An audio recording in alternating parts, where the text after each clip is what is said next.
In the last few years, so much more is being understood about sleep, and there's been so much research about what the lack of sleep does to the body.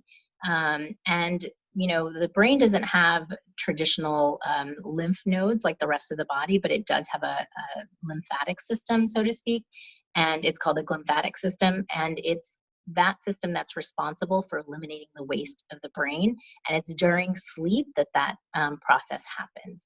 And so, if you're not getting adequate sleep, then that process is shortened and there's a potential for those proteins to get left behind. And a lot of people boast about how little sleep they get, namely, a lot of these high powered people, including our presidents.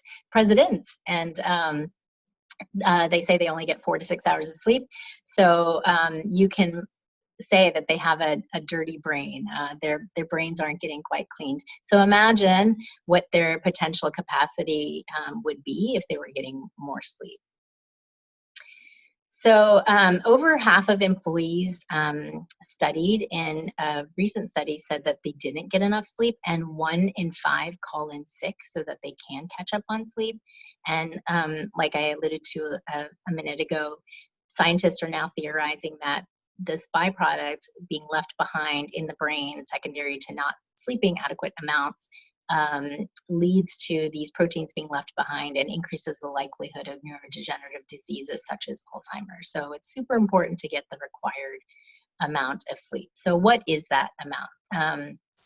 Adults aged 24 to 64 should be getting 7 to 9 hours of sleep per night. Too much sleep, so over 10 hours of sleep, can be a problem as well as too little. So less than 6 is also a problem. The ideal perfect world scenario is 8. So the more days that you can strive for that, the more nights that you can strive for getting 8 consistent hours of sleep, the better it is for you in the long run. And everybody's heard that before. It's not a whole lot of new information. Get 8 hours of sleep, but if you kind of put these practices into place, you can try to aim to get more sleep than you have been getting recently. So some few tips is to make sure you exercise. Exercise releases a lot of endorphins that make you feel good, but the key is not to do that exercise at least 3 hours. Do not do strenuous exercise at least 3 hours before bedtime.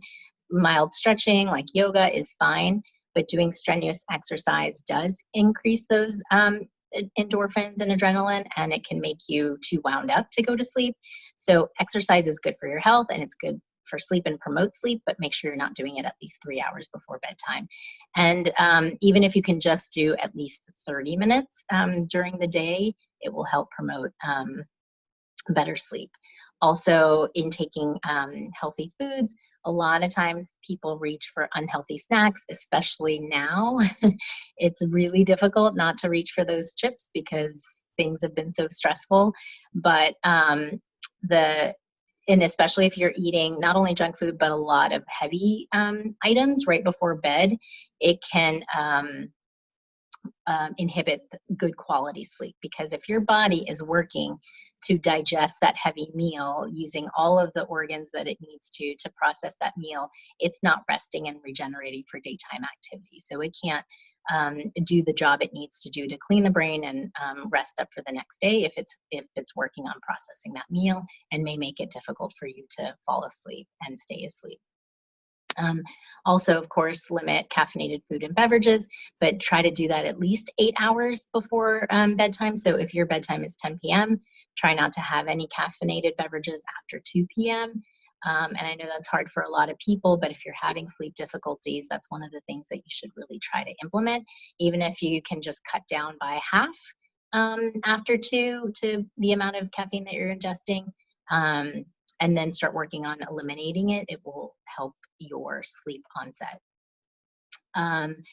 And of course, alcohol.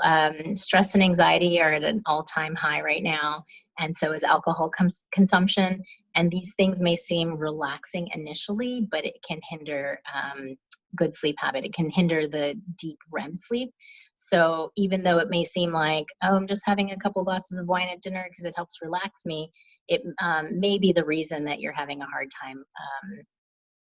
You may be able to fall asleep okay, but it may be the reason why you're having a hard time staying asleep or waking up feeling rested the next day, because it may be a restless, fitful sleep.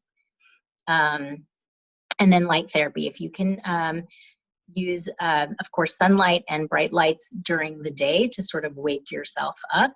And try to restrict and limit the amount of light, especially artificial light that you're exposed to, that your retinas are exposed to in the evening hours, especially 1 hour before bedtime.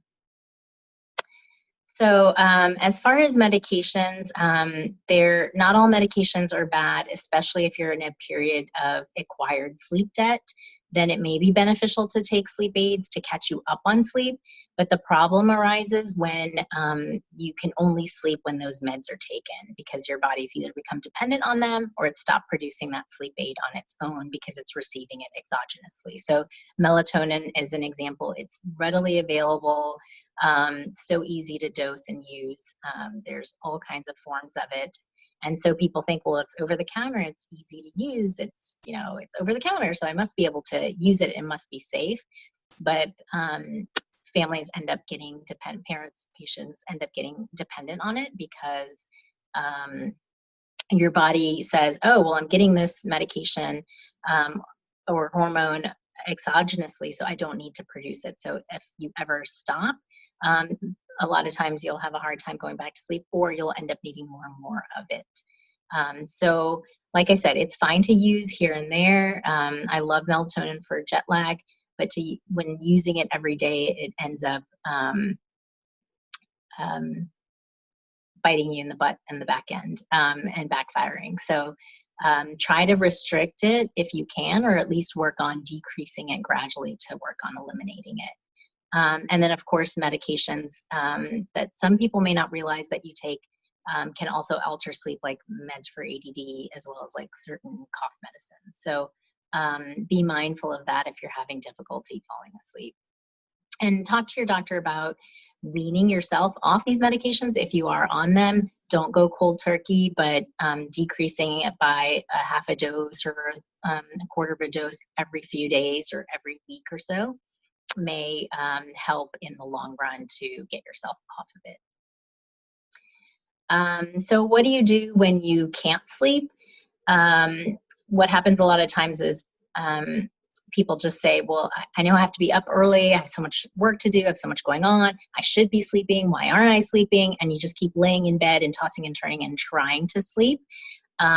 So instead of doing that, get up, go walk around the house, read a book, like a book on an actual physical book. Try to journal, especially if your mind is kind of like racing of like, I have this to do, that to do, this happened today, whatever. Write it down so it sort of gets off your head. Get a snack, a sip of water, meditate, or like I said, do some mild stretching. And I know Dr. Hutchings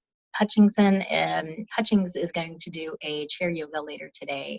So maybe that would be useful to learn so that you can do that if you're having trouble sleeping at night. And then lay back down in the bed once you're feeling sleepy again. And know that that may take another hour and a half or up to 3 hours for you to transition into that next sleep cycle and become sleepy again. So if you're laying there tossing and turning for 2 hours and then you're like frustrated that you can't get to sleep, instead of doing that for that period of time, just get up right away, go take a walk, do that stuff that we just talked about, and then try to lay back in bed. Try not to get on a screen at that time because, again, it'll, even with the red lights, the red light filter, it'll trigger wakefulness at that time. So if you can avoid getting on a screen, that would be best. And try to, like I said, read a book, get a sip of water, walk around, and then try again when you're feeling sleepy again. So the there's a study that was done, and it measured the well-being index, and that those 5 elements are what people represented as purpose in their life, social interactions, financial stability, community, and physical health. And those that got 8 hours of sleep per night had the highest well-being score. So in summary, the better you sleep, the less stressed and anxious you'll feel, and the less anxious you feel, the better you'll sleep, which will ultimately make you happier in the end. And that's the thing we're all sort of striving for, right? So try to aim for that 8 hours of sleep. I know it's difficult, and there's a lot of distractions and a lot of things in the way that are preventing that, but it's doable. It's just a matter of being consistent and kind of taking that as your taking a lead in it and say, I'm going to prioritize my sleep for my long-term health.